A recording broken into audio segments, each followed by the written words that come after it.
Sí, perfecto. Buenas tardes a todos y todas. Soy Alejandra Ávila, encargada de comunicaciones y vinculación con el medio de la Escuela de Posgrado y Educación Continua de la Facultad de Ciencias Físicas y Matemáticas de la Universidad de Chile. Les saludamos y le damos la cordial bienvenida a nuestros conversatorios en UCEF 2021. Agradecemos el interés y la asistencia a nuestros conversatorios, los cuales muestran el quehacer e investigaciones de nuestros académicos y académicas, profesores y profesoras de nuestros programas de magíster, doctorado, diplomas y cursos que se imparten en la Escuela de Posgrado y Educación Continua de nuestra facultad y de la Universidad de Chile. La charla de hoy es la ciencia del cambio climático, modelos, millones y burbujas. Dejo con ustedes al subdirector del Departamento de Física, el profesor Ricardo Muñoz, quien será el moderador del conversatorio. Profesor Ricardo, adelante. Gracias, Alejandra, gracias por la invitación, gracias a René y a toda la audiencia. Me toca moderar, dura tarea, difícil tarea, moderar la presentación de René y voy a presentarlo primero. René es ingeniero civil y magíster en geofísica de la Universidad de Chile, doctor en meteorología de la Universidad de Washington en Estados Unidos. Sus líneas de trabajo incluyen el cambio climático y vulnerabilidad, con énfasis en América del Sur. Además, ha contribuido a la sinóptica costera y meteorología de montaña, lo cual se refleja en sus más de 50 publicaciones en revistas especializadas de estos campos de estudio. Actualmente es subdirector del Centro de Ciencia del Clima y la Resiliencia, CR2. Además es académico, profesor titular del Departamento de Geofísica y miembro correspondiente de la Academia Chilena de Ciencias. Así que va a ser un agrado escuchar lo que nos va a contar y yo al final voy a moderar las preguntas que ustedes planteen por el chat o por audio, según cuantas sean. Y la presentación son 30 minutos aproximadamente, René, algo así. Y ahí te va a contar el tiempo. Muchas gracias. Adelante, René, gracias. Gracias, Ricardo. Gracias, Alejandra. Soy acá en la facultad. No sé si ustedes van a ver, atrás se ve la torre central. Así que estoy conectado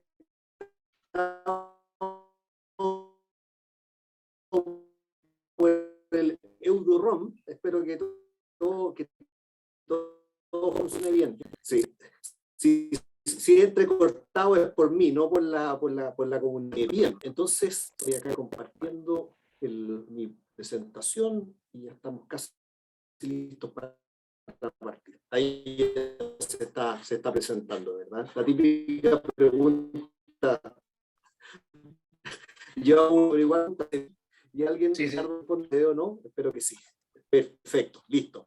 Bueno, entonces, nuevamente, muchas gracias. Cambio climático aparece por todas partes, ¿verdad? Y de hecho, vamos a hablar hoy día, y le quiero dar un poquito una perspectiva algo distinta, y hablar de lo que ocupamos para mirar el cambio climático. Así que les voy a contar como el inside story. Hoy uno escucha de repente los titulares, pero también es bueno saber cómo llegamos a resultados y dónde están justamente las incertidumbres y las cosas donde todavía podemos avanzar.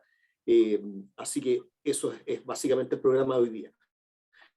Bueno, como decía Ricardo, y los que me conocen aquí, veo muchas caras conocidas, yo soy climatólogo, y como climatólogo lo primero que reconozco es que, si bien es cierto, la atmósfera nos encanta y es muy importante, el cambio climático es una de las tantas amenazas del planeta. Por una parte tenemos un planeta fantástico que nos permite vivir y sostenernos en él, ¿verdad? Pero también es un planeta que sufre amenazas y peligro, algunos de origen extraterrestre, que nos puede llegar un asteroide, algunos ni siquiera queremos hablar de este bicho que está por acá abajo, otras cosas que hemos hecho nosotros mismos, como armas nucleares o moléculas que destruyen o que interfieren con el ozono.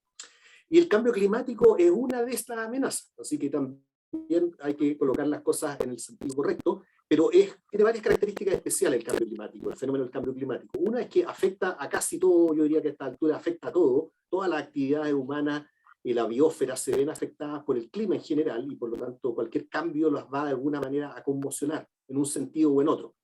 Lo otro es que, a diferencia de algunas de estas cosas que son bien transientes, ¿cierto? Que vienen y se van, el cambio climático lamentablemente es de corto, largo y mediano plazo. El cambio climático ha estado actuando, bueno, el clima siempre ha cambiado, pero me refiero específicamente al antropogénico, ha estado actuando por varias décadas, si no un siglo ya, y nos va a acompañar seguramente por muchas décadas más.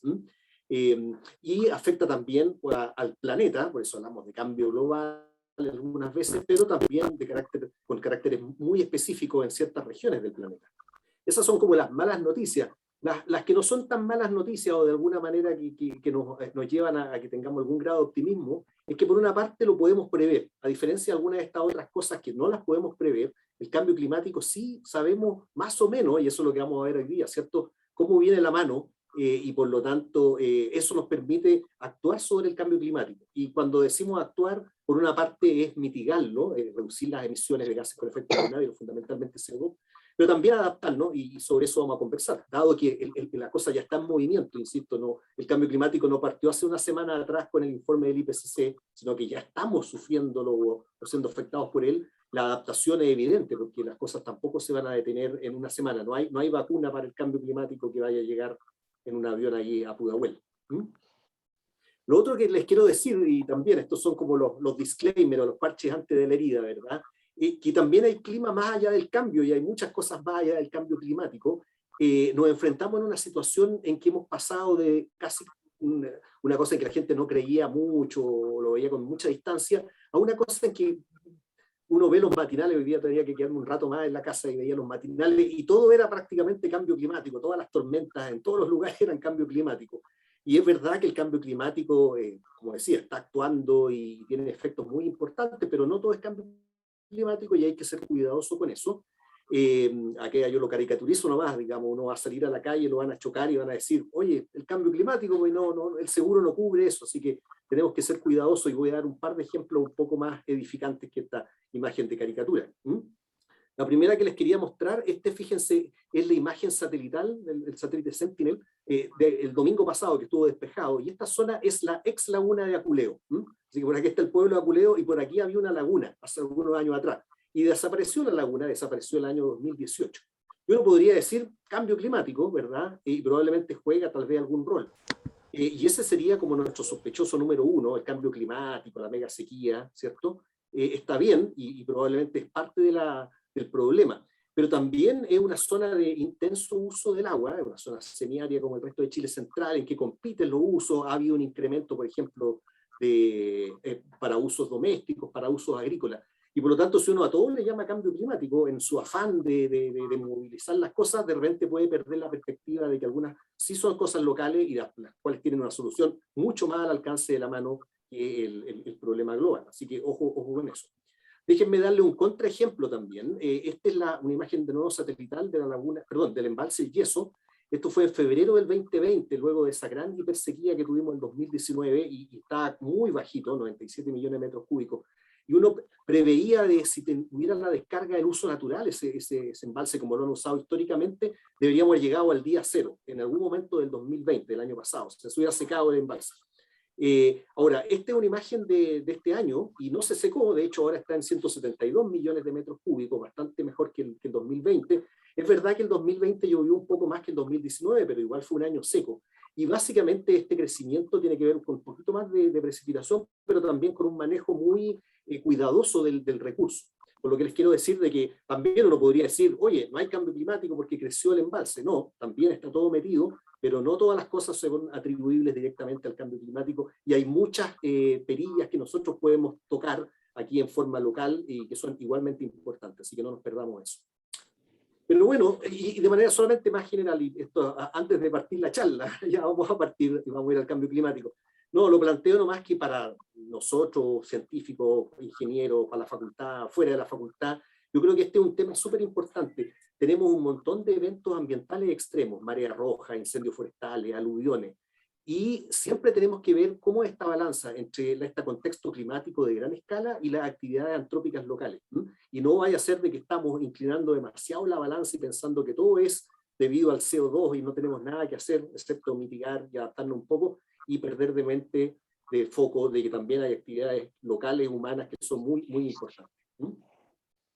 Pero bueno, ahora sí, no se preocupen, Ahora vamos al cambio climático, que es lo que nos convoca, y ustedes saben gran parte de esta historia. El clima ha estado cambiando y eso se refleja en ciertos síntomas globales del planeta. El más conocido tal vez, el aumento de la temperatura promedio planetaria, ha subido como 1 grado desde el comienzo del siglo pasado hasta lo que estamos actualmente.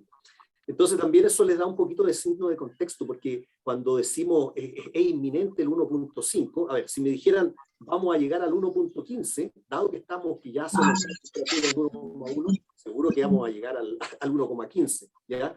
El 1.5 también se ve bastante cercano. Pero de nuevo, esos son umbrales de un proceso continuo, y por supuesto, si yo lo coloco más abajo es inminente, si lo coloco más arriba, en 2 grados, como era originalmente el acuerdo de París, se ve un poco más lejano y podemos actuar. Entonces, también hay que moderar estas cosas. Si uno dice es inminente, el 1,1 o el 1,15 va a ocurrir seguro, muy, muy prontamente. Pero el 2, por ejemplo, que es mucho más complicado para el planeta en general, ese no es tan inminente y sobre él se puede actuar, porque si no uno pasa esa idea, ¿cierto?, de que ya estamos fritos y sonados y no podemos hacer nada al respecto. Hay otros signos como el aumento del nivel del mar, etc.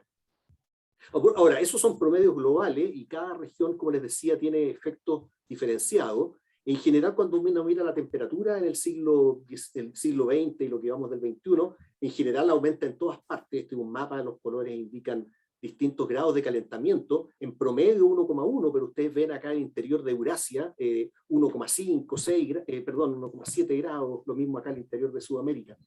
Así que hay regiones que se calientan más, otras menos, por la dinámica de la atmósfera y también obviamente por el contraste océano-continente. Ahora, esa misma heterogeneidad de cambios de temperatura altera, por supuesto, los cambios de presión y el viento y los patrones de precipitación.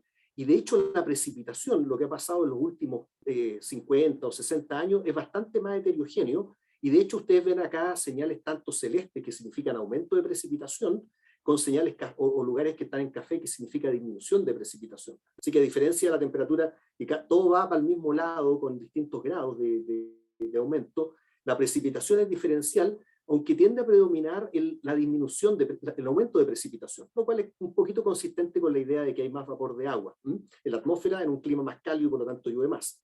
Y hay unas pocas regiones que hay que verlas aquí con mucho detalle, a lo mejor ustedes no lo alcanzan a ver, pero hay unos pocos lugares café, por supuesto acá aparece un buen pedazo del Sahara, del Mediterráneo europeo, pero también de la parte mediterránea de Sur y Norteamérica, en particular de Chile. Ya vamos a ir al detalle de lo que está pasando justamente en Chile.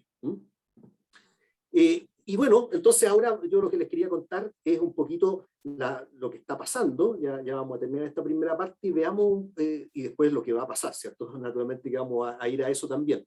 Pero un poquito mirando ya nuestro clima más regional, efectivamente Santiago, por ejemplo, se ha estado calentando y toda la precordillera de la zona centro y norte se ha estado calentando. Eso se refleja particularmente en los olas de calor en las tardes de verano, que han sido muy, muy notables. Uno ve, por ejemplo, aquí Calama, que pasaba de una ola de calor década, algo así como 10 olas de calor por unidad de tiempo. Creo que son por año, pero realmente un aumento muy notable. Pero también suceden cosas interesantes, por ejemplo, que en la zona sur el calentamiento es bastante más débil. Estas son series de tiempo de valores anuales, en este caso en el Tepual, en Puerto Montt, Quinto Normal ya lo mostré, pero Puerto Montt, claro, se está calentando, pero al lado de un océano tan grande que tiene harta inercia le cuesta. Incluso más al norte ustedes ven una cierta disminución de temperatura, esta es la estación Cerro Moreno, Antofagasta, lo cual ya vamos a ver que no es inconsistente con el cambio climático. En esencia el anticiclón se está intensificando y eso aparentemente está enfriando también la zona costera. Así que ahí hay un poquito de competencia entre un calentamiento más generalizado con algunas regiones que se están enfriando. Las precipitaciones, bueno, esta es una figura compleja, pero les cuento esencialmente lo que muestra. Muestra de que la precipitación es muy variable entre un año y otro en estas zonas semiáridas. De nuevo, acá está Santiago y esta es La Serena. Y es realmente como una montaña rusa, y si yo me fuera a Copiapó, todavía sería más extremo. Cuesta ver tendencia en zonas muy secas. Algo de tendencia de los últimos años se advierte acá, en la zona central, acá especialmente debido a esta cosa que le llamamos la mega sequía. Les voy a contar un poquito más en un momento. Pero es notable que realmente la zona donde la caída es más brusca es la zona sur. por ejemplo, acá está Concepción, que ya se nota más la caída de precipitación, y acá está Puerto Montt. Son lugares que son muy lluviosos, son mapas ahí de significancia más técnicos, pero tenemos un par de estudios que reflejan justamente de que, claro, la figura de la sequía obviamente está en la zona centro-norte, pero la tendencia robusta de disminución de precipitación es más bien la zona centro-sur. Incluso los veranos han sido consistentemente secos en la zona de la norte de la Patagonia, los lagos, norte de Aysén, esencialmente. Y nuevo, estas son figuras un poquito técnicas nuevamente, pero muestran cómo estos son mapas, los colores indican los aumentos de temperatura, las máximas fundamentalmente creciendo harto aquí en la zona centro-norte y en la cordillera, pero no tanto en la costa. Las mínimas no han sido tan notables los cambios, y la precipitación que ha disminuido en la zona centro-sur en invierno y en la zona sur, especialmente en los meses de verano. Las escalas son las mismas, pero en términos porcentuales esta caída de precipitación es muy notable. Y bueno, solamente para contextualizarlo, acá en Santiago la caída ha sido súper dramática en estos últimos 10 años, al punto que le pusimos un nombre, hablamos de la mega sequía, porque cada año está reflejado acá. La estación Quinta Normal tenemos el lujo de tener 120 o 130 años de datos, entonces se ve muy bien y se ve el promedio móvil. Ustedes ven que el último promedio móvil, que toma los últimos 10 años, es el más bajo de toda la historia que tenemos, que parte por ahí por 1900. Así que realmente es una condición muy, muy extrema. Y ha hecho que esta década sea tan seca, entre paréntesis. Hemos tenido un par de años muy secos, como el 2019, pero déjenme hacer un truco acá de magia. Voy a cortar la serie en 400 milímetros. El promedio de Santiago es como 300, así que cuando tenemos 400 es un año bien lluvioso. Y fíjense que independiente de la década que uno ve en el pasado, siempre encontró al menos un año bien lluvioso y algunos años muy lluviosos. Y ustedes dirán, oye, ¿no hay datos en esta última década? No, porque no hay datos, lo que pasa es que no hemos tenido ningún año bueno. Así que, en esencia, la mega sequía es más que ser extremadamente seca, es la ausencia de años con abundantes precipitaciones, y eso ha hecho, por supuesto, bajar el promedio. Incluso ni siquiera hemos tenido, no hablemos de un año con abundantes precipitaciones, ni siquiera hemos tenido un año promedio, del antiguo promedio, por supuesto, de precipitaciones. Y bueno, nuevamente volviendo a que no solamente un problema de precipitación o temperatura, sino que combinado, este es un mapa también, o no un mapa, sino que una figura que cada punto corresponde a un año, y tiene un eje horizontal que es la precipitación en Santiago y un eje vertical que es la temperatura en Santiago. Cada punto de un año, entonces hay años que fueron lluviosos, pero fíjense los años, la última década, no solamente ha sido la más del normal climatológico, que eran 300 milímetros, sino que además una condición, ciertamente la vegetación nativa, y en particular el bosque esclerófilo de esta zona central de Chile ha sufrido mucho con esta secuencia ininterrumpida de años secos y cálidos. Nosotros el año 2015 empezamos a olfatear de que algo había extraño, porque Chile siempre ha tenido, y la zona central, sequías muy intensas, pero ya 5 años era mucho. Imagínense ahora 2020, y ya vamos a volver a este punto, pero creo que deberíamos sacar más lecciones de este evento, porque lamentablemente, y vamos a llegar a eso, el futuro se ve así, y aún no contamos con una evaluación completa de estos impactos. Sí, en la parte climática, pero ¿cuáles han sido los impactos en la sociedad, los impactos económicos? Creo que ahí estamos el debe, y podríamos aprender mucho de lo que ha funcionado y lo que no ha funcionado. Eso en la repartición de agua por camino de aljibe, en la vegetación, en fin. Así que ha sido muy dramático los impactos de esta mega sequía. Sigue más vida que nunca, lamentablemente, ¿cierto? Estas son 2 editoriales recientes de diarios acá nacionales, y hablan de la sequía como uno de los problemas más apremiantes que tenemos actualmente, porque tenemos una condición muy seca este año, y también en el mediano y largo plazo, porque ya les voy a mostrar que hacia allá vamos. Y solamente por si acaso hubiera alguien que no sea de Santiago, yo estoy, como decía, acá en Santiago, en Bochef, pero les comentaba de que la mega sequía nos impacta mucho porque son 10 años secos acá en la zona central. Pero también quería hacer notar de que la disminución de precipitación se nota mucho más marcadamente. Acá está Puerto Montt, en invierno y en verano, y uno dirá, bueno, pero llueve harto ahí. Una pequeña diferencia de precipitación altera la hidroquímica de la zona costera y de los fiordos, y eso aparece ser un ingrediente importante para estos famosos florecimientos de algas nocivas, o comúnmente mareas rojas. Así que la sequía o, o se ve en la zona sur y tiene impactos muy notables, tal vez no aún en la provisión de agua, porque todavía llueve bastante, pero sí en pequeñas alteraciones en la fauna y en la flora nativa. Oye, Ricardo, llevo como 15 minutos aproximadamente, ¿no? Tú, creo que partimos, sí, un poquito después de las 6, así que supongo que me queda un poco de tiempo. Dale, René, está muy entretenido, no te preocupes. Ah, perfecto, perfecto. Y qué bueno que alguien me esté escuchando, me pensé, a lo mejor ya nadie me está escuchando. Gracias, Alejandro. Oye, y eso es lo primero que hay que tener claro para saber hacia dónde nos estamos moviendo. Una cosa y una cosa es saber a qué se debe, ¿verdad? Si son fenómenos naturales, son ciclos.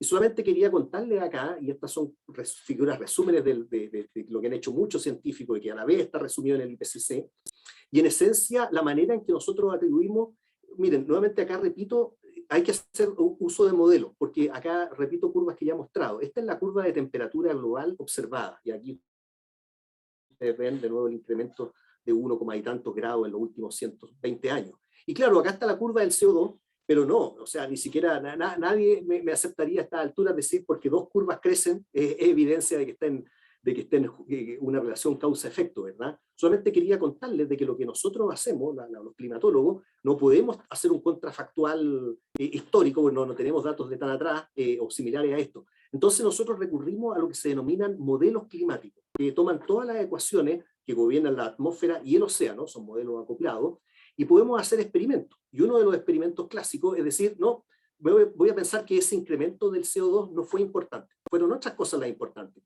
los cambios de geometría Tierra-Sol, otro tipo de elementos, así que voy a mantener el CO2 en niveles preindustriales, como se llama, de 280 partes por millón. Y ahí el resultado de esa simulación, que no es solamente una, sino que son varios modelos similares pero no iguales, arroja esta curva que a lo mejor no se distingue acá por el contraste, pero que es esta curva celeste.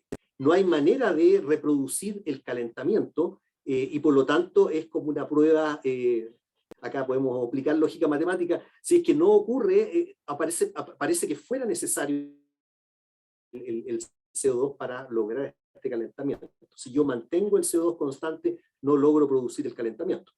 Por supuesto que ahí P implica Q, pero Q no implica P, así que tengo que hacer la otra prueba, efectivamente, y yo le tomo el CO2 que realmente se ha incrementado, y sabemos muy bien que ese incremento es por origen antropogénico, los volcanes ayudan un poquito, pero son muy transientes, esta crecida de 280 a 400 partes por millón es esencialmente por efecto antropogénico, emisiones de gas, uso de combustibles fósiles. Y ahora lo paso por mi GCM, el mismo GCM, y esto me da esta curva azul que sí pega bastante bien en su tendencia a largo plazo con lo que observamos. Y esto, por supuesto, es un resumen. Hay mucha evidencia que logra efectivamente mostrar de que esta es la huella dactilar, de que el CO2, y por lo tanto los humanos, hemos sido lo que hemos estado alterando la química, el balance de energía de la atmósfera, y eso se refleja, entre otras cosas, en este aumento de temperatura.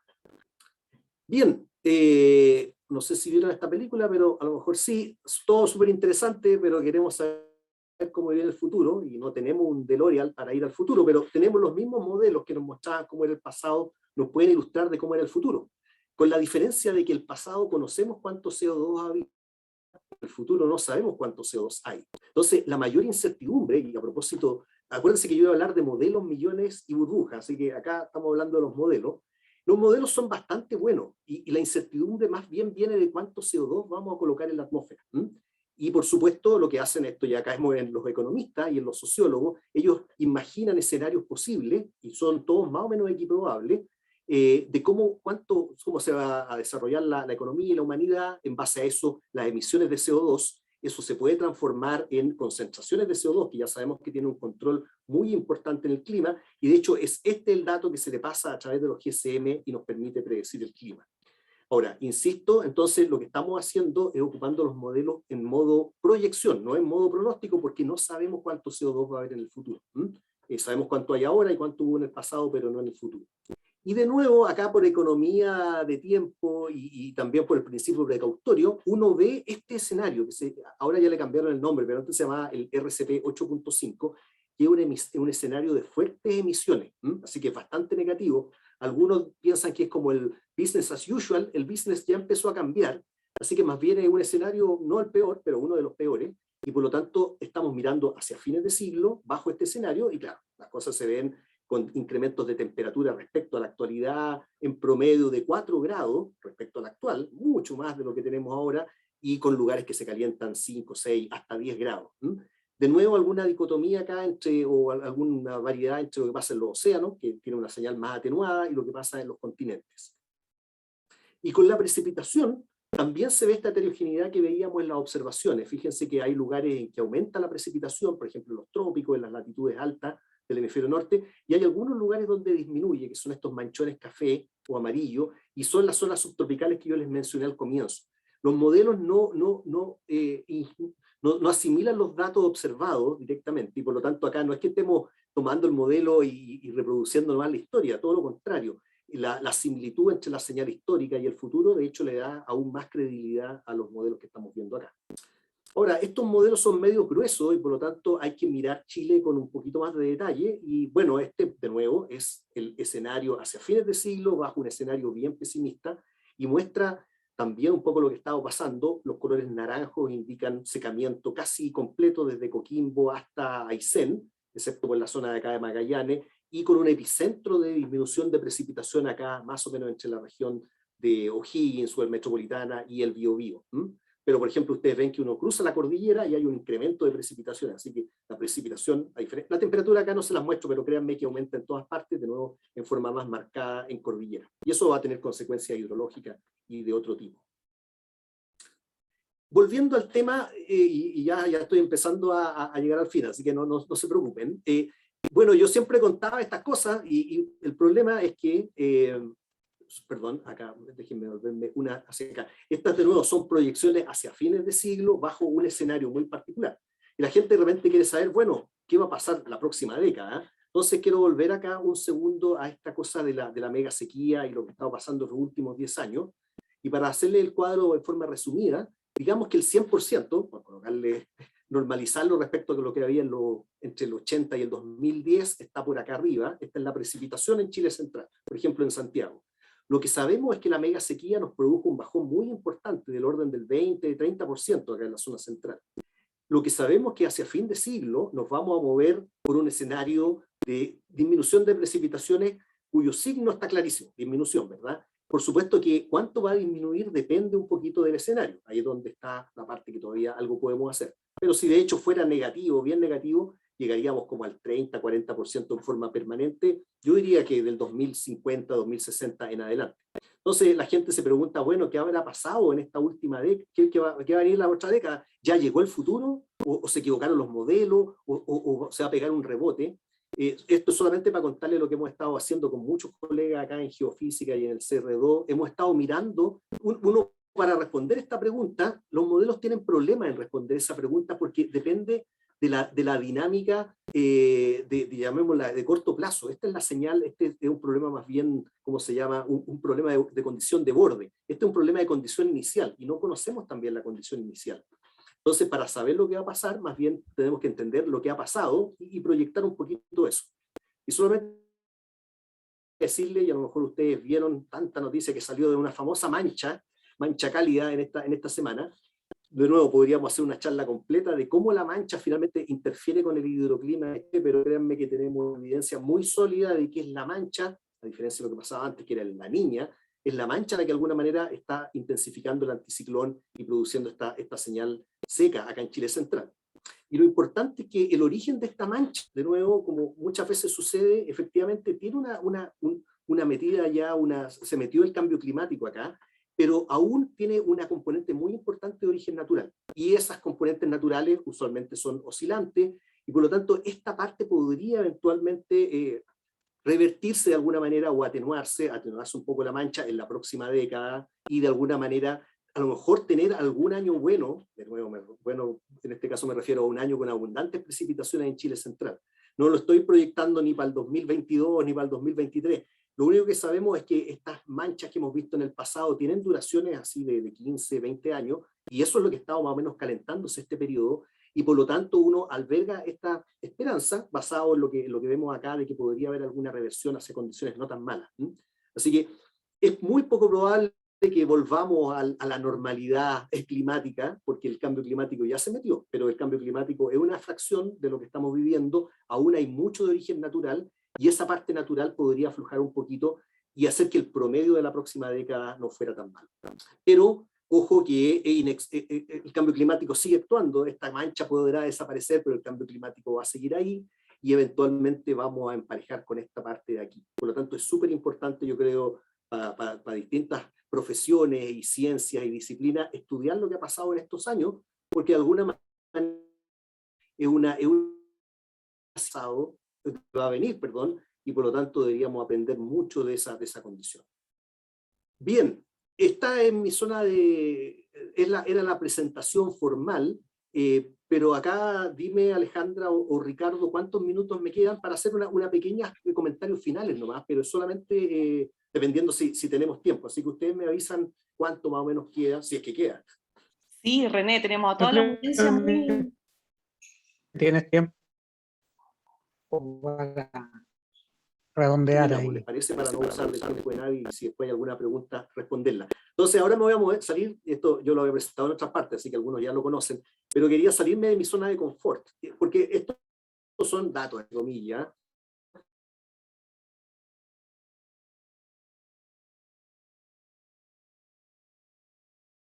Si podemos salvar a la vista, partió así como, estamos fritos, estamos sonados. Yo le decía, mira, hay cosas que se pueden hacer, y quiero sustanciar un poco eso. Ya nunca más me llamaron de esa radio porque querían una noticia bien negativa, y bueno, yo les conté. Una de las cosas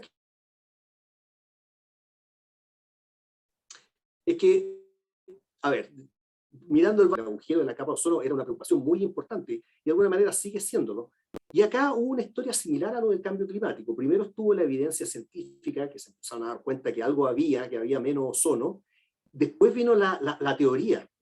Y una vez que estuvo la teoría y los datos, realmente la gente se logró convencer de que había un problema y que había un culpable, que en este caso eran los clorofluorocarbonos, ¿cierto? Que se ocupaban mucho en refrigeración industrial y que habían ido creciendo. Disculpen que acá no se ve, pero acá se nota cómo crecieron desde los años 60. Esta es una molécula que inventaron y creció hasta los años 90, hasta que dijeron, oye, este problema, dejemos, y bueno, hubo un protocolo, el protocolo de Montreal. Ese protocolo fue, no porque la cosa era muy directa, el punto era que si seguía desapareciendo el ozono, la ultravioleta aumentaba en superficie y eso nos producía cáncer a la piel. Entonces era muy, muy dura el mensaje, obviamente, y muy consistente, dura la investigación también que lo mostraba, y por lo tanto el protocolo se activó y es exitoso en el sentido de que el agujero se está recuperando. El ozono, todavía todos los veranos tenemos, o las primaveras, ahora viene la primavera, tenemos poco ozono sobre el polo sur, pero está mejorando y se estima que en algunas décadas más va a funcionar. Y por lo tanto sí se pudo. Ahora, ojo que obviamente el tamaño de la industria de los CFC es un orden o varios órdenes de los combustibles fósiles. Hubo una fácil sustitución de los CFC por otras cosas, y por lo tanto esta analogía no es perfecta, pero sí muestra que la humanidad de repente comete errores y de repente se da cuenta y los corrige. En el caso del efecto invernadero, el problema del cambio climático es tan grande que tal vez también eso diluye un poquito el mensaje, ¿cierto? Entonces tenemos una serie de cosas que van pasando a medida que la temperatura se va incrementando.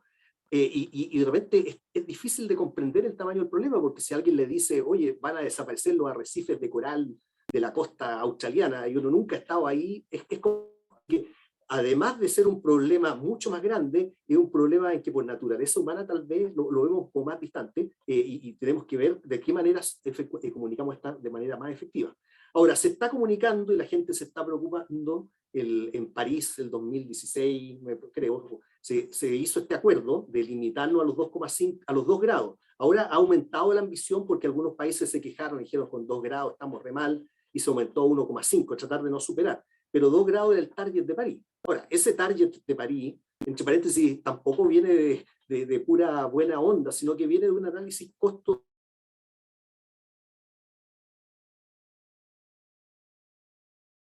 va a sufrir con el costo de la acción climática. Hay 2 costos, y 2 grados, dado todas las presunciones y los modelos económicos mezclados con los modelos climáticos, era como el punto de equilibrio. Así que tampoco aquí creamos de que es pura buena onda, sino que obviamente hay un análisis económico detrás de él. Recuerden que estaba ese famoso informe Stern que marcó la pauta de cómo se podía analizar este problema. Así que yo solamente, y con esto ya voy a empezar a terminar, yo les dije que iba a hablar de modelos, millones, acá me voy a meter a los millones y las burbujas. Entonces, por una parte, el problema sí se puede abordar y se puede tratar, pero tampoco ir a dormir tan tranquilos porque el problema es grande y cuando uno ve la producción, gran parte de la producción es petróleo, carbón y gas. La producción y el consumo de energía de la parte hidro, incluso acá está la nuclear y otras renovables, es todavía un segmento pequeñito. Yo diría, disculpen, no tengo la figura acá, pero para Chile las cosas más o menos andan. Uno ve estos parques eólicos fantásticos, estas nuevas centrales de solares, pero todavía es una fracción pequeña, así que se puede, estamos avanzando, pero tampoco estamos ahí. Entonces hay que ver los dos lados del vaso, el medio lleno y el medio vacío. Y de hecho, en parte el medio vacío tiene que ver con que todavía estamos ocupando mucho carbón, y es porque hay mucho carbón en este planeta, y la gente sigue encontrando carbón, hay un presupuesto así que del máximo que podríamos ocupar de carbón para no superar los 2 grados, pero eso nos da un máximo de uso de carbón, ya así como un presupuesto. Pero si uno ve cuánto carbón hay, incluso mapeado y ya incluso adquirido,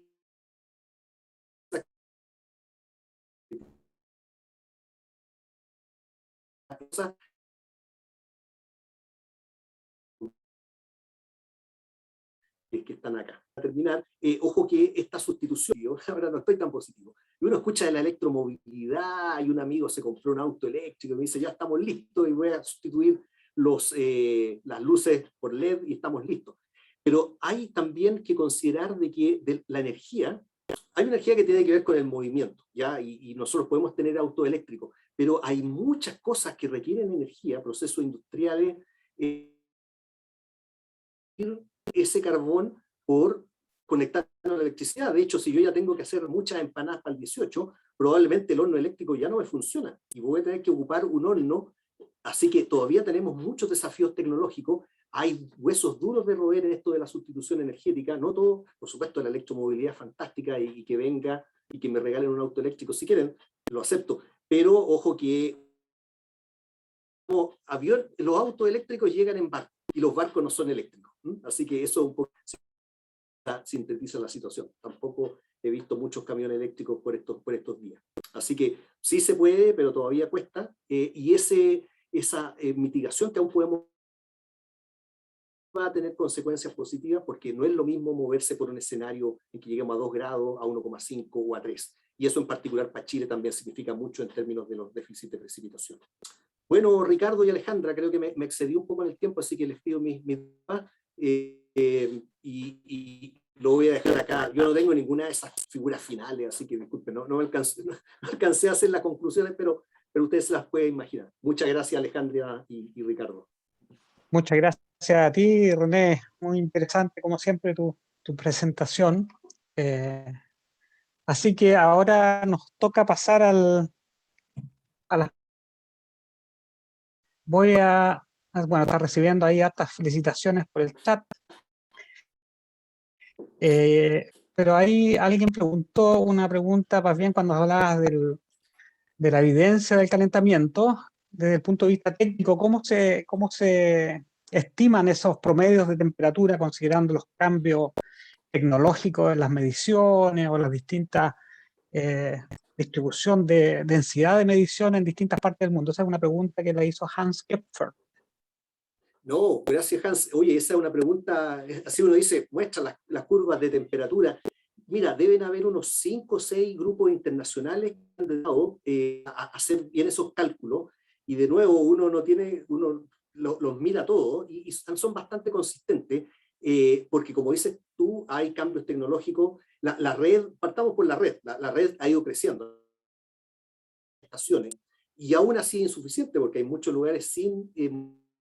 no todas las estaciones son de buena calidad, así que hay esa curva tan inocente del promedio realmente significa mucho trabajo. Y yo diría que hay 5 grupos que de manera independiente y que han estado continuamente bajo el escrutinio de la comunidad científica y de gente que razonablemente dice, oye, veámoslo con mucho cuidado. Han habido incluso problemas, no sé si legales, pero problemas con algunos de esos grupos que han sido acusados, en fin, y finalmente han pasado todo la prueba de la revisión. Pero de nuevo, hay grupos en Europa, en Japón, en fin. Así que, de nuevo, dado toda esa incertidumbre, está muy bien, hay que tener distintos grupos que lo miren por distintos lados. No sé la técnica exactamente, pero lo único que podría decir de que no es una pura curva, son varias curvas y ahí están. Solamente para complementar, y eso es la temperatura en superficie, el mayor cambio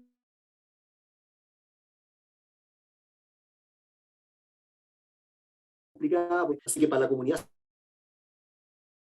todo un tema de esas curvas. Tenemos cierta credibilidad y consistencia, pero se siguen mirando y especialmente lo que pasa en la atmósfera, en la troposfera superior, es un temazo.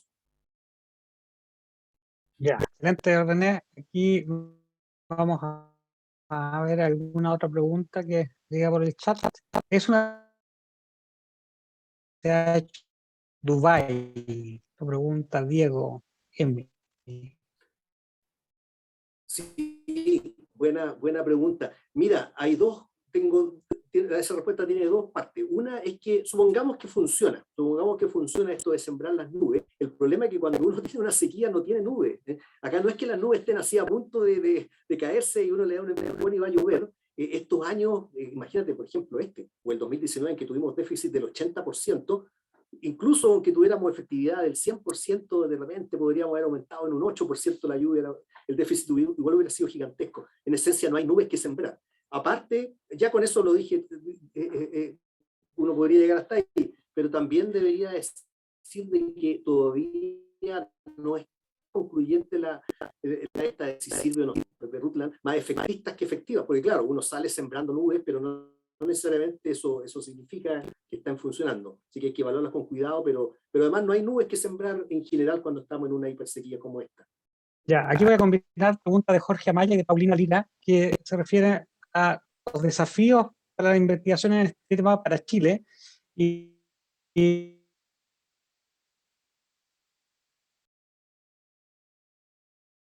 o los problemas y las cosas que van a mejorar, que pueden mejorar en el cuanto.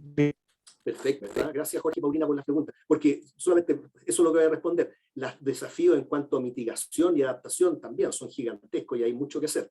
Ahora, en investigación, mira, a ver, voy a partir de lo más cercano a lo más lejano. Yo creo que lo que planteaba al comienzo, nosotros estamos llenos de eventos ambientales extremos. Por ejemplo, cuando tuvimos la marea roja, todos los años hemos tenido marea roja en los fiordos del sur. Hay atención obvia, ¿cierto? Por una parte, uno ve que esto han ocurrido bajo condiciones de sequía y tiene una idea razonablemente de por qué eso ha sido así, porque altera efectivamente los nutrientes y una serie de cosas en el océano costero. Por otra parte, es la industria acuícola la que está actuando ahí, y probablemente hay una combinación. Entonces, yo diría que a nivel como de ciencias naturales, y también un poquito de ciencias exactas, ¿verdad? Y con modelación, tenemos que dar respuesta a eso, porque no es un puro ejercicio académico, o sea, decir la marea roja es por la acuicultura o la marea roja en el otro extremo es por cambio climático, son dos cosas muy distintas. Eso requiere investigación de base y además requiere tener modelos muy buenos, porque por más que tengamos observaciones, lo que uno quiere hacer es un experimento. Quiere hacer un experimento con un contrafactual, sin la industria salmonicultura, con la industria y sin el clima cambiante, todas las combinaciones posibles. Y ahí tenemos que avanzar hacia lo que le llamamos modelos del sistema terrestre, que incluyen la biología, y son muy complejos. Yo creo que ahí hay un tema, y de nuevo, para las ciencias de la computación, la matemática, la biofísica, la biología, es súper interesante. Y eso pasa lo mismo con los incendios forestales. Se queman porque hay bosques nativos, perdón, plantaciones forestales que han sustituido a los bosques nativos, se queman porque hay olas de calor, es una combinación. Entonces esas son cosas que se enmarcan dentro del cambio climático, pero que son de corto plazo y sobre las cuales podemos actuar. Eso es la parte como de investigación que se me ocurre a mí, y encantado de colaborar con los colegas. Y de nuevo, insisto que hay después todas estas tecnologías, porque una cosa es tener claro el diagnóstico, para medir las soluciones ingenieriles, y uno ve cómo están actuando. El otro día me enteraba, Valparaíso, entre comillas, va a tener algo de agua asegurada, el Gran Valparaíso, con esta trasvase que están haciendo, llevando ahora agua desde Concón hacia los Aromos, cuando normalmente era en sentido contrario. Entonces, la adaptación está funcionando, pero nuevamente hay que hacer estudio económico, que es realmente sustentable, va a durar, ingeniería también que deberíamos mirar ahí. Ya, René, definitivamente has impulsado muchas preguntas, así vamos a darle el paso a alguien que levantó la mano acá, Adrián Rivel. Vamos a ver qué te pregunta. Adrián. Ya, muchas gracias. Hola, profe. Primero que nada, bueno, muchas gracias por la presentación. A ver, yo le quería consultar, quizás esto usted, digamos, ya lo respondió a lo largo de toda su presentación, pero quería saber si podría hacer un poco más de énfasis en el tema respecto de por qué, en particular en Chile, van a precipitaciones, considerando que, por lo que entendí, a nivel mundial deberían aumentar, en promedio las precipitaciones deberían aumentar, y por qué en particular en Chile van a disminuir. Y bueno, o sea, usted mencionó la mancha cálida de Nueva Zelanda, ¿cierto? Pero eso es algo momentáneo, que usted mismo dijo que eso podría cambiar en el futuro. Pero ¿por qué a pesar de eso, en Chile se sabe que las precipitaciones van a disminuir? O sea, ¿tiene algo que ver con la presencia de la cordillera? O... Uy, esa es mi no, pregunta. muchas gracias, Adrián. Mira, te voy a dar una respuesta parcial nomás, y ¿no? Te prometo que si me mandas tu correo te mando una nota de divulgación y los papers, porque es bien interesante. Claro, uno dice, va a dejar de llover, cambio climático, pero no es para nada obvio, ¿verdad? Porque además, con lo que decía yo, un clima más cálido en general uno diría, va a llover más. Mira, en esencia, nuestro clima es súper dependiente del anticiclón del Pacífico y de los vientos del oeste. En este escenario de cambio climático, en que se calienta fundamentalmente los trópicos, por otra parte la parte polar y especialmente la parte alta se está enfriando, de alguna manera el cinturón de vientos del oeste se está intensificando, pero se está corriendo al sur. Y eso va de la mano con la intensificación del anticiclón, y finalmente eso ya evita que nos lleguen los sistemas frontales. Entonces hay un problema, es súper interesante, tenemos material al respecto, no lo voy a mostrar ahora, eso sí, pero tiene que ver con esos elementos que te mencionaba, el cambio climático, que yo acá he enfatizado exclusivamente lo que tiene que ver con el CO2 y los gases con efecto invernadero.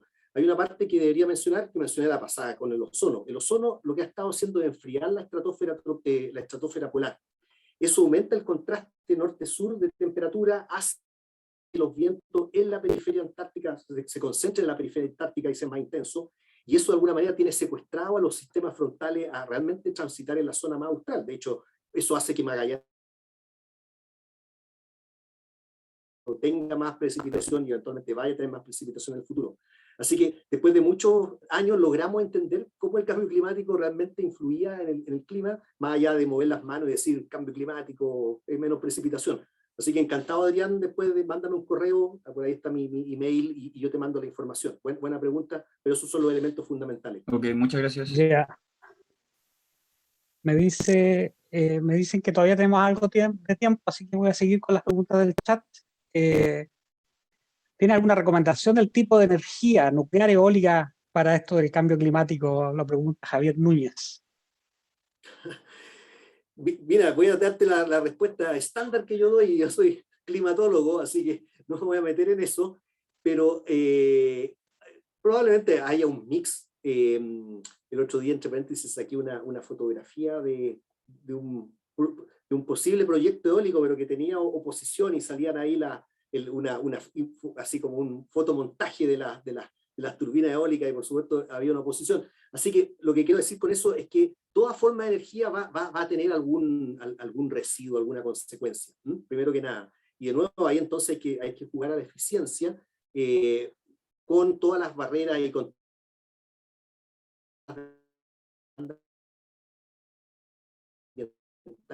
que son necesarias en estos momentos, y por lo tanto yo creo que más que una hay lo otro que también, y de nuevo esta ya opinión de opinólogo, porque insisto soy climatólogo, pero ya que me preguntaron, el otro día también escuché una frase muy buena, que muchas de nuestras soluciones de hoy son los problemas de mañana. Entonces también hay que, básicamente, mira, yo diría que esto, tanto en la mitigación, especialmente en la adaptación, siempre uno tiene que mirarlo con una perspectiva de mediano plazo, pero uno tiene que meter este relato climático de tal manera de que cartera de soluciones posibles, pensemos, por ejemplo, en cómo regar mejor. Entonces uno tiene una serie de opciones, desde traerse un iceberg del sur, a robarle el agua a los vecinos, etcétera, ¿cierto? Hay muchas opciones.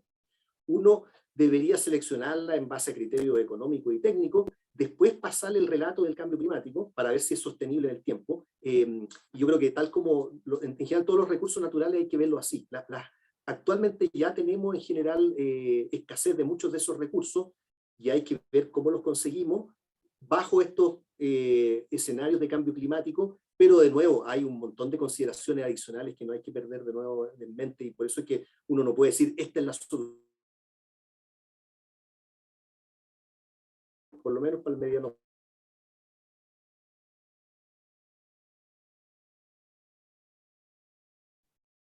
Ok, bueno, son hartas las preguntas, así que voy a seleccionar algunas más meteorológicas. Alguien pregunta si es que se va a acabar el invierno como lo conocemos hasta ahora. ¿Ah? Juan Olivares. ¿Ah? Bueno, también en estas notas de divulgación, una de esas que escribimos se llama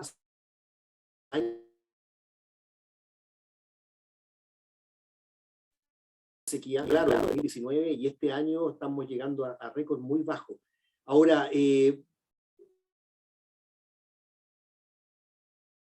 la pregunta es si se va a acabar, de nuevo, depende de la perspectiva de tiempo que uno tenga, porque en el largo plazo van a ir acortándose, vamos a tener menos precipitación, la magnitud de esos cambios escalan con el problema global, ¿cierto? Si es que nos movemos por el 8.5, que es el que te da como 4% hacia fines de siglo, Chile central tiene un 40% permanente, o sea, ese es otro clima. Pero si nos movemos por el 2.6, ojalá a lo mejor el déficit permanente, de nuevo más allá de las oscilaciones, puede ser 15%. Así que yo no sé si se va a cambiar, pero está cambiando. Lo que sí también es que, si bien es cierto, el cambio climático es súper fuerte, las características, por ejemplo, mediterráneas, esto de que llueva algo en invierno y menos en verano, esas cosas en general se van a mantener. Hay gente que dice, oye, esto es súper tropical, además que tuvimos esta tormenta en enero. Esos son parte más bien del, entre comillas, ruido meteorológico de la variabilidad normal. Así que tampoco uno espera así que Santiago se va a transformar ni en Atacama ni en Quito. Pero vamos, dentro de este clima mediterráneo vamos a ver cambios ciertamente. Bien, y aquí Alonso Carrasco pregunta por los ríos atmosféricos, si van a producir eventualmente, a lo mejor a nivel de precipitaciones máximas diarias, un aumento. Gracias, Alonso. Sí, ahí justo también la estaba leyendo, Ricardo. Los ríos atmosféricos, para los que no estén familiarizados, son estos filamentos de vapor que siempre han existido, pero que ahora que tenemos satélites los vemos, y como uno ve cosas, les coloca nombre, y le llamamos ríos atmosféricos, muy bonitos, y son los que dan precipitaciones muy intensas, como la que tuvimos, por ejemplo, en enero, y que le han pegado, por ejemplo, a la Patagonia también de manera muy fuerte. Y ¿te acuerdas cuando hubo esa tremenda tragedia en Santa Lucía? Fue justamente un río atmosférico muy intenso. Entonces, esos son los ríos atmosféricos. Ahora, la pregunta, y aquí te voy a también responder con toda sinceridad, Alonso. Mira, los modelos que ocupamos son re buenos en contarnos cómo va a cambiar el clima promedio, y algunos extremos son más fáciles que otros. Por ejemplo, olas de calor, tenemos harta confianza de que van a aumentar, porque escalan también claramente con el aumento de temperatura.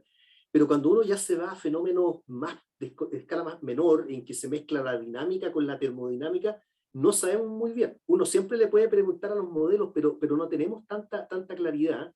Y frente a eso, más bien uno ocupa una regla de que si ha pasado en el futuro, puede seguir pasando, y si no ha pasado, igual puede pasar. Bueno, a lo que voy es que tenemos que estar atentos y no tenemos una respuesta concluyente. Entre paréntesis, a propósito de lo que Jorge y Paulina de agendas de investigación, no, volviendo a nuestra área chica dentro de la climatología, ese es un tema. ¿Qué pasa con los extremos meteorológicos? Desde trombas marinas, que es muy difícil de saber qué va a pasar con ellas, tormentas de verano, río atmosférico. Espero, eso nos da trabajo como para 5 o 10 años más, así que en 5 años más nos juntamos y hablamos nuevamente. Ok, ¿alguien quiere preguntar algo directamente? Todavía nos quedan un par de minutos para las 7. Yo espero no quedarme acá dentro de la facultad, no sé a qué hora cerrarán, pero si no, mañana me mandan desayuno por Rappi. No, sí, alcanzamos. A la Alejandra se lo voy a cobrar. Sergio Barrientos también tenía una pregunta, dice que si se ha podido cuantificar o al menos estimar el efecto de la deforestación en el clima. Gracias, Sergio. Oye, entre paréntesis, si ustedes después quieren grabar algunas de estas preguntas del chat y yo tengo tiempo, intentaré responderlas, porque veo varias que han pasado. Oye, de nuevo, mira, esa pregunta también la estudiamos y tenemos colegas acá del CR2 que lo ven, de agronomía acá de la Chile. Nuestro clima es súper advectivo, o sea, lo que llueve es básicamente vapor que viene del Pacífico y precipita acá. No es como en la Amazonía, que hay un montón de reciclaje. Por lo tanto, esta idea de que a lo mejor alterando el bosque voy a cambiar la lluvia no es así. Dicho eso, por supuesto que la sustitución de bosques por plantaciones cambia el balance superficial de agua. Y ahí se hace la cosa súper interesante. Así que no es que llueva más o llueva menos, porque por supuesto que cortar árboles es malo en general, pero no altera la cantidad de lluvia que nos llega. Pero sí altera la escorrentía, la humedad superficial, y efectivamente, bueno, de nuevo, ellos tienen la posibilidad de hacer experimentos, entonces sustituyen distintos tipos de bosque por plantaciones, y la respuesta que he visto en un par de papers es que efectivamente, frente a la misma sequía, la respuesta terminal que tú vas a tener, por ejemplo, agua en el río o agua en el subterránea, disminuye 20-30% por cambios de tipo de uso de suelo. Así que lo que voy es que esos cambios locales son del orden de los cambios climáticos, y podrían exacerbar la señal climática. Así que otro gran tema de investigación.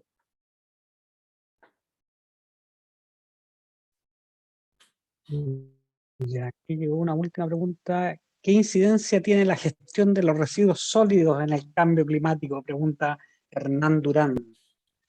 Gracias, Hernán. De nuevo, ahí me sacas completamente de mi área de trabajo, pero yo creo que la palabra residuo, independiente de que sea sólido, aéreo, de otro tipo, está dentro del conjunto completo, ¿verdad? Por una parte, la degradación de algunos de esos residuos son fuente de metano, que es un tema. De hecho, hace poco salió en The Economist un artículo que decía, oye, no nos preocupemos tanto del CO2, que tiene una vida muy larga. Si acabamos el metano, a lo mejor tiene una respuesta más rápida, pero de nuevo, son ideas casi de geoingeniería, y a lo mejor ahí se mete la gestión de residuos sólidos que tú mencionabas.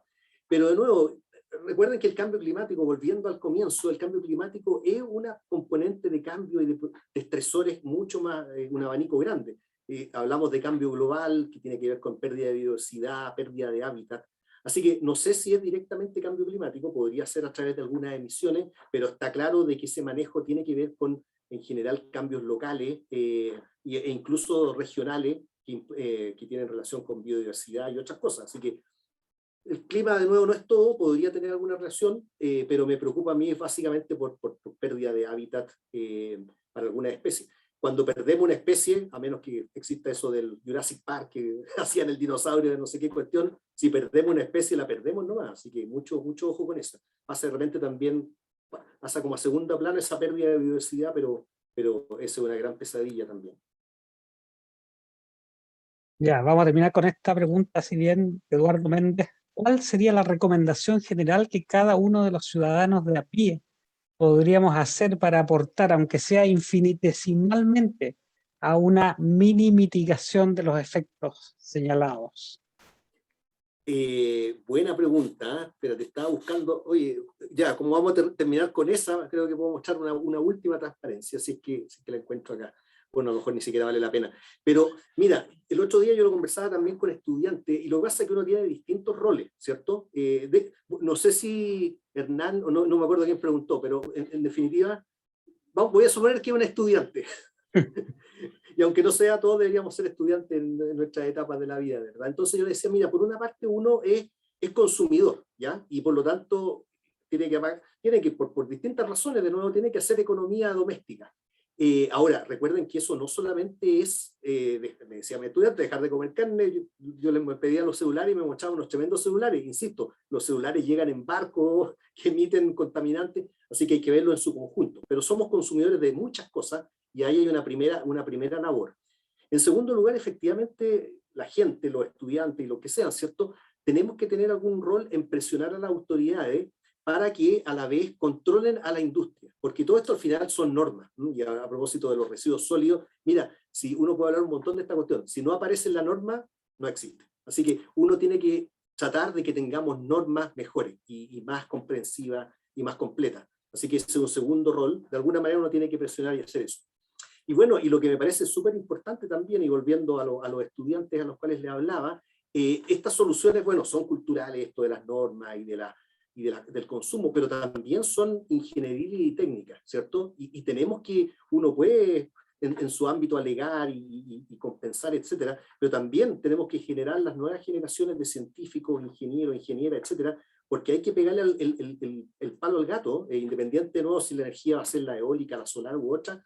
Tenemos que cerrar el círculo virtuoso, el planeta del agua, y a nosotros nos falta el agua, el problema es que agua salada es básicamente un problema de energía. ¿Cómo tenemos energía para desalar? En fin, hay muchas cosas, así que yo creo que hay que estar por el lado del consumo, por el lado de las normas y los reglamentos, ¿cierto?, que los ciudadanos debemos exigir y por el lado de las soluciones técnicas, y ahí, bueno, de nuevo, como acá ciudadano de Bochef, creo que tenemos un rol súper importante de contribuir en ese sentido.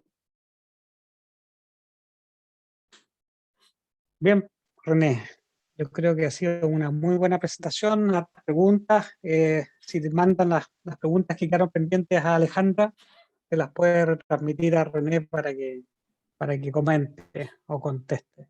Así que le agradezco por mi parte a René y a toda la audiencia, gran participación, y a la Escuela Posgrado y a Alejandra por organizar esto. Alejandra, ¿tú quieres dar las últimas palabras? Gracias.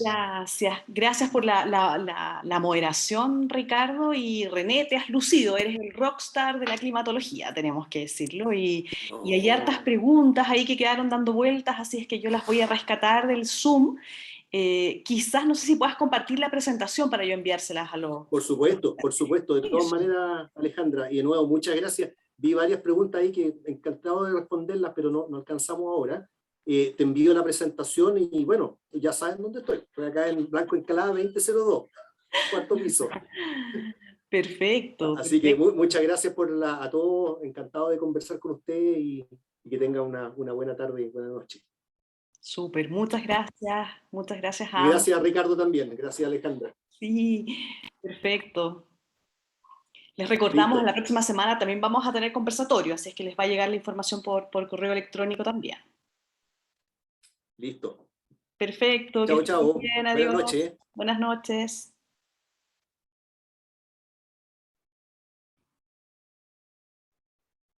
Te pasaste, René.